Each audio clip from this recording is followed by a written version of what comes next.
Yo les postes, on se retrouve pour une nouvelle vidéo les postos à J-1 avant la réception du Benfica au Parc des Princes demain 21h pour la 4e journée de Ligue des Champions. Ce match retour va être très important pour le Paris Saint-Germain, victoire obligatoire comme d'habitude, mais c'est vrai que depuis 6 ou 7 matchs, on ne voit plus le Paris Saint-Germain qu'on a vu en début de saison. La révolution qu'on nous a promis cet été n'a duré que 1 mois ou voire 5 semaines, mais pas plus. Depuis, on est retombé dans le travers, on est retourné sous l'ère Pochettino et sous l'ère Tourelle. Et là, très clairement, on ne voit strictement rien. Je pense que le match contre Reims a été tellement ennuyeux que très clairement, il y en a qui ont été choqués alors que ça fait quand même 3 ans qu'on joue comme ça.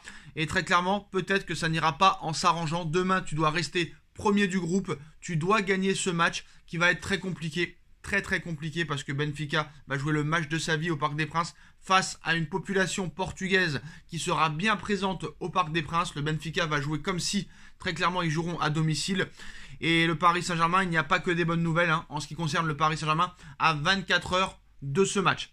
Très clairement, tu dois gagner. Comment gagner sans jeu? Comment gagner sans des joueurs qui sont concernés? Comment gagner avec un Mbappé qui fait la moue, qui boude et qui fait n'importe quoi sur le terrain? Comment gagner avec tant de nervosité contre des petites équipes qui jouent le maintien en Ligue 1? Du genre Brest, du genre Nice, du genre Reims. Reims a tiré 24 fois au but contre le Paris Saint-Germain. Comment faire très clairement pour retrouver le jeu du début de saison du mois d'août et de début septembre? Il y a eu une fracture très clairement à la mi-temps du match PSG-Juve. C'est depuis cette deuxième mi-temps contre la Juve que le PSG ne démontre plus rien sur le terrain. Kylian Mbappé a lancé encore un nouveau débat sur le numéro 9. Je suis d'accord avec lui, mais est-ce que ça justifie un tel comportement? Je ne sais pas. En tout cas, les postos, voilà, que des mauvaises nouvelles à une journée, à un jour, à H-24, à J-1 de ce match contre Benfica. En plus du dossier Mbappé, on en reparlera encore dans quelques minutes. Lionel Messi, le meilleur joueur du Paris Saint-Germain sur ses derniers matchs, est officiellement forfait pour le match de demain soir contre le Benfica Lisbonne, les postos. Très gros coup dur pour le Paris Saint-Germain. C'est officiel. Lionel Messi, Léo Messi, la Pulga, 7 ballons d'or. Forfait pour PSG Benfica ce mardi soir. Le club du Paris Saint-Germain a décidé de ne prendre aucun risque après un test non concluant ce lundi matin, malgré l'optimisme de la veille. Et ben voilà, très clairement Léo Messi, qui est quand même le meilleur joueur du Paris Saint-Germain depuis 4 ou 5 matchs. On a retrouvé le Léo Messi d'il y a quelques années. Et là, très clairement, Léo Messi se blesse alors que ça lui arrive jamais, en plus du match aller contre Benfica. On a vu qu'il a manqué cruellement contre Reims. Mais bon, je suis désolé, avec l'équipe que tu as à ta disposition, tu n'as pas besoin très clairement de Léo Messi pour battre Reims. Mais peut-être que tu en avais besoin pour battre le Benfica Lisbonne demain. Un Benfica Lisbonne qui va jouer presque à domicile. Toute la population portugaise de Paris va être au Parc des Princes demain soir. Donc ça risque peut-être d'être chaud. Mais en tout cas, voilà. Pas de Léo Messi demain face au Benfica. Comment va jouer le Paris Saint-Germain? Est-ce que Sarabia va prendre sa place? Est-ce que Hugo Ekitike va prendre sa place? On sait toujours que Renato Sanchez et Presnel Kimpembe sont blessés. Et en plus de ça, je vous dis très clairement, je ne vais pas vous mentir, je pense que demain le PSG va galérer, très clairement. En plus que Léo Messi n'est pas là, en plus d'un Mbappé boudeur, d'un Mbappé qui ne montre plus rien sur le terrain. Alors d'accord, le mec ne veut pas jouer pivot. D'accord, le mec, on lui a fait des promesses pour le mercato qui n'ont pas été tenues. D'accord, il voulait un vrai attaquant de pointe. Cet hiver, le PSG va devoir bouger ses pions.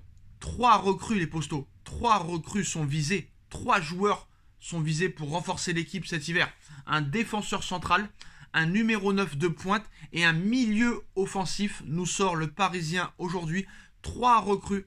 Il va falloir travailler déjà maintenant pour avoir ces 3 recrues. Alors on sait qu'en défense centrale, la priorité reste Milan Skriniar. Mais au niveau du numéro 9 et au niveau du milieu offensif, ça risque d'être plus compliqué. Au niveau du milieu offensif, on a déjà un nom à vous communiquer. Comme par hasard, il jouera demain face au PSG et il a déjà joué et même marqué la semaine dernière. C'est Gonzalo Ramos qui sera l'une des priorités en attaque cet hiver pour le Paris Saint-Germain. En tout cas, les postos, Léo Messi est forfait pour la réception du Benfica Lisbonne ce mardi.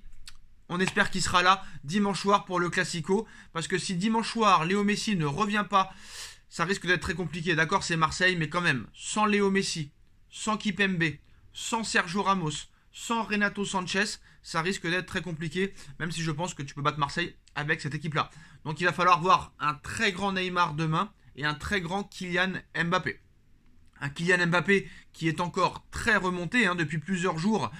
Kylian a la mine des mauvais jours et son dernier post sur Instagram confirme un malaise très présent. Pour l'instant, le Paris Saint-Germain refuse de tirer la sonnette d'alarme, mais le club de la capitale pourrait bien avoir à gérer un gros problème d'ici la pause imposée par la Coupe du Monde 2022. Depuis le début de saison, Mbappé est boudeur.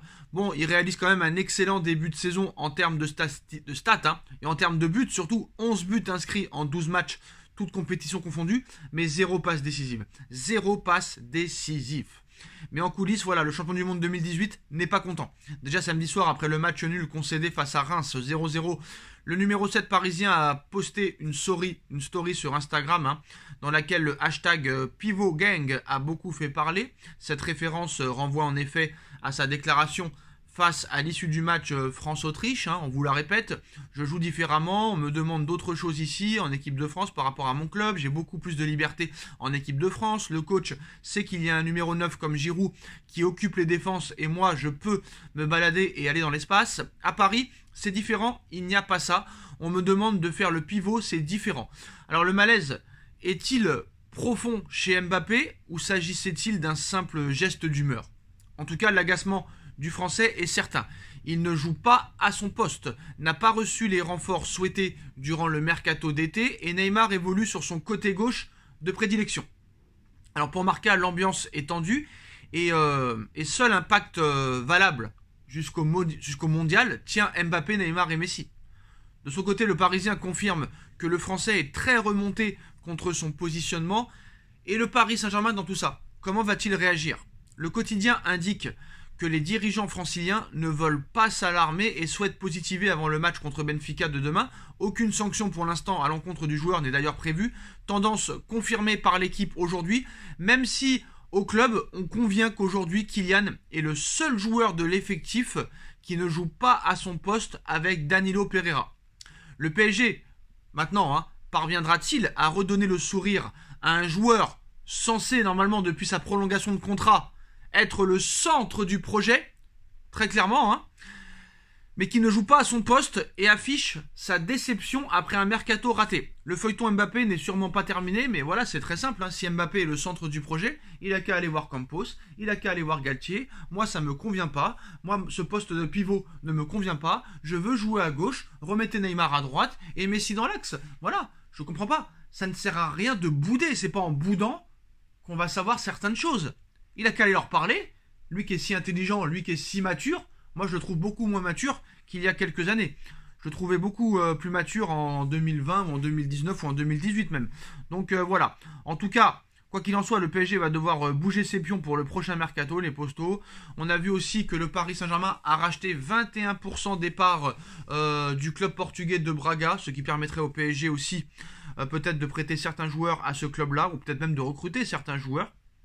Et aussi une petite info sur Xavi Simons, les postos. Le PSG a bien une clause pour racheter Xavi Simons qui fait une très bonne saison avec le PSV Eindhoven. Cette saison, toute compétition confondue. En 14 matchs avec le PSV Eindhoven, Xavi Simons a fait 8 buts et 4 passes décisives.